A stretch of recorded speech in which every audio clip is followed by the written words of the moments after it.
challenges here are brought from Nairobi and other counties, and therefore the more we do operations in places like Nairobi, Murang'a, where Murang'a and Kiambu are the top-ranking counties in this region. Once we succeed in the work that we are doing, I am confident that the impact that Kirinyaga has had will have been dealt with. We also have proliferation of cannabis sativa here, which is basically again brought by some peddlers and traffickers from also the other parts of the country. We have our security team is working together in this region to make sure that cannabis sativa that is grown in places like Mount Kenya and places like Abadeas is dealt with, as we discussed yesterday when we were in Nyeri. So the progress is very good. Contrary to the propaganda sometimes peddled around here that there is a crisis in Mount Kenya, there is no crisis. The crisis is elsewhere. And I keep insisting that the crisis is in the western part of the country, particularly Trans Nzoia, which, pursuant to our visit, a lot of work has been done. Places like Kakamega, Vihiga, Kisumu, and then also Nairobi, Kiambu, and Machakos areas, and some parts of Kajiado bear the greatest impact together with Mombasa. And so if you look at the ranking in terms of consumption of drugs and alcohol, I'm very happy that there is a lot of conversation in Mount Kenya region, sometimes to the extent that people think there is a crisis. But that conversation is generated by citizen consciousness. There is high level of citizen consciousness against alcohol and drug abuse, which is a very positive thing. If we have to win the war against alcohol and drug abuse, the best thing is to have greater civic involvement by the citizens and to create the level of awareness and conversation that has been happening in Mount Kenya region that has led to these counties being among the top counties in terms of responsiveness against the drugs and alcohol abuse. The places where there is a lot of silence, like the Nyanza Western region and parts of Rift Valley, is actually where there is greater suffering, because there is a very low citizen consciousness and citizen anger. See, until people are tired and angry about these things, perhaps they may not be as cooperative as we want in terms of the enforcement. We have also put a lot of the security agencies here on the spotlight. Changes have been made before, and we continue to do so, especially where we find any security officer involving themselves in these acts. Both administrators and police officers who are involving themselves will be dealt with. I'm also very happy that this county has a very good collaboration in terms of collaborative team, interagency team that deals with matters of drugs and alcohol abuse. And what we are only seeking for is a greater enforcement and collaboration with the county government, because there are almost 2,000 plus outlets that are operating in this county, very small county with a very small population. To have 2,000 outlets is too much. And over almost 1,000 of them are unlicensed. And so it needs greater vigilance and collaboration to make sure that we close the outlets that are not licensed. But also those that are in the proximity of schools, homes, must be closed. The second issue that I wanted to speak about here is that there is a very strange phenomenon here and generally in this region about suicides. There is a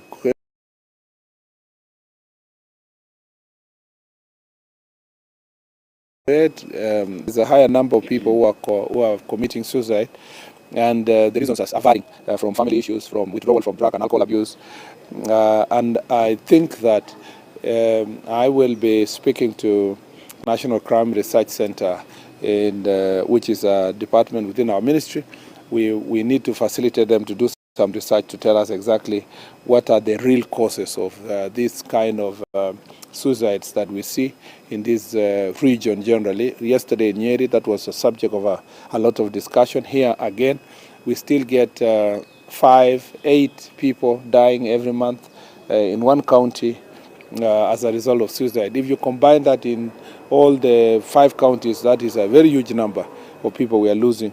And so we need to have a conversation. Some of the chiefs yesterday gave a pointers to sometimes it is, and most of them are men, and older men, 50s and above. So there is some concern there that there could be family challenges. It would be linked to gender-based violence in homes, inheritance-related issues, pressure they get from their children. And sometimes we were told by some chief yesterday in Nyeri that sometimes most of these men are abandoned by their wives later in life and join their children elsewhere, whether abroad, Nairobi, and other parts of Kenya. So I don't know if those theories are true.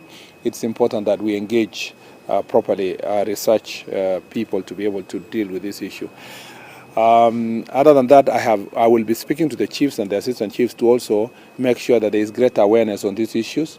We need to also talk to the county government. We work together to see more councillors in the community. These are the soft areas that are underfunded in our country, are the ones that are, social workers, councillors. These are some of the areas we need intervention. The impact gets to security, but these are different societal problems. And as a security sector, we have no choice but to deal with them and therefore give the relevant recommendations to the different departments of government to be able to deal with these issues. We also have generally land issues in this county, a lot of whom which are being historical land issues, and they are being addressed. Title deeds are also being processed, and a number of them have been processed, particularly in the is it south? South Ngariama. Yeah, south Ngariama. I thought it's not just Ngariama, but South Ngariama area. The Ministry of Lands is doing a good job, and I believe that there is good consultation between the ministry and the local community. And we want to, our job, we are not land adjudicators, but we want to, when land adjudication and land issues are being settled, we are insisting from security perspective that it's be done in a very peaceful manner, including the issues that are historically have been always handled in the Mwea scheme, and which I believe that the relevant agencies are in full control of those issues. There's also the thorny issue that still persists when I was in Embu and now here, of the question of road accidents, particularly as a result of overspeeding Miraa vehicles. I gave directions in Embu that the Miraa owners need to come for consultative meeting with our security team. Unfortunately, we haven't received the level of cooperation we've wanted from these Miraa transporters, and we cannot equate. We are always told about economic value of Miraa, but nobody tells us about the cost when it comes to our children. So my take is that I have instructed the county traffic officer and the security team to carry out serious crackdown on overspeeding vehicles that are causing accidents, and they have our full support. And they must do that in collaboration with NTSA to make sure that this issue of road accidents is dealt with. Of course, there are other interventions in the region, including the president has instructed an allocation of resources to deal with Nidi Bridge, which is in Tharaka Nithi County. But all these other places, as we even work on infrastructure and put in place enforcement mechanisms, including speed cameras, it's important that the traffic department continue doing their part to deal with these issues. Other than that, you can see, unlike other counties where we visited, there are no very major challenges in Kirinyaga that cannot be dealt with. Once in a while, we have this, we have goons, and that sometimes once in a while, during demonstrations or political activities, they are recruited by politicians to cause havoc. And I was very saddened that on 25th of June and on the 7th of July, They were, hired goons that went to attack people's businesses, attempted to attack factories and supermarkets, burning people's infrastructure, burning government vehicles. This is a behavior that is unbecoming of any leader. I'm happy that a good number of people, over 100 of them, were arrested. Some admitted to their offenses and were fined, and some are still facing charges in court. The process of identifying even more organizers and financiers is ongoing, and for as soon as their files are ready, they will be presented to DPP so that they can be charged. We are not going to take any part of this country, or we're not going to cede any part of this country to criminals who want to cause havoc. I have asked leaders from this county and from this region that political activities must be done in a civilized manner and peaceful way. There is nothing wrong with people disagreeing politically, but it must be done in a civilized manner, not in a manner to harm your neighbor or to destroy anybody's property or to intimidate people, to force them to support your ideas. It's important that this region remains a peaceful region, and particularly this county. Because we are starting today, we intend to start today early, because we want to allow Kenyans to have including our chiefs and stakeholders, to go to different fun zones or their homes or their restaurants and hotels to go and watch the Harambee Star match. So this is a very exciting day for us. For the first time in a very long time, we are optimistic that we can qualify to continental semi-finals. So thank you very much. Was it just one question? Yeah, I'll take 3 questions. So starting with you. My name and please introduce yourself. I'm Boniduku from Citizen Media. Yes. There was a concern yesterday of the attack in goons along Mombasa Road. Maybe what is the government doing about it? Then the issue of suicide, which county is leading this region? On the suicide issue, we think from the numbers we got, it's almost like it's Nyeri. But we cannot firm it up because numbers were not presented in Kiambu, and Kiambu is a bigger county, so we cannot really we didn't firm up the numbers in Kiambu, and it wasn't really coming out in Kiambu as a major issue, but it was until we were in Nyeri and Kirinyaga a little bit, Nyandarua a little bit, and then Nyeri, and then it's repeated here. So that's why I told you scientifically it would be important to get the Crime Research Center to do for us a thorough analysis as to the causes, but the numbers are alarming. Compared to other counties, I think that their numbers is a bit alarming.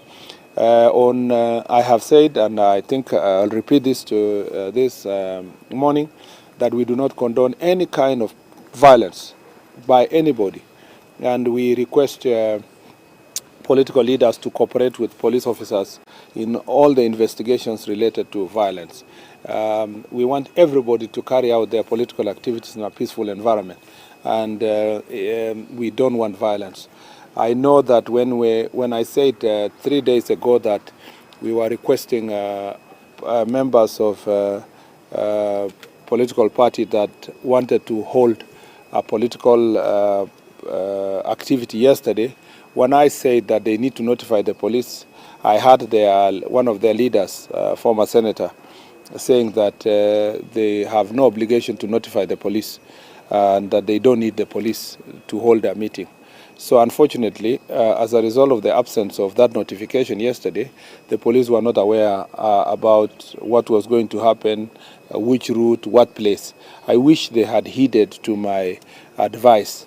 The reason why the law says you notify the police is not that the police can give you the right to hold meetings. No, it's just for the police to provide security and to give right security advice to the citizens of Kenya.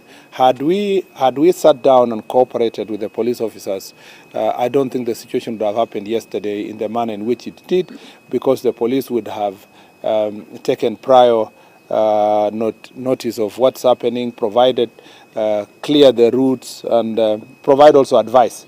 In the National Police Service, we don't advise only people who are in government. We advise also every citizen, including those in opposition, on the best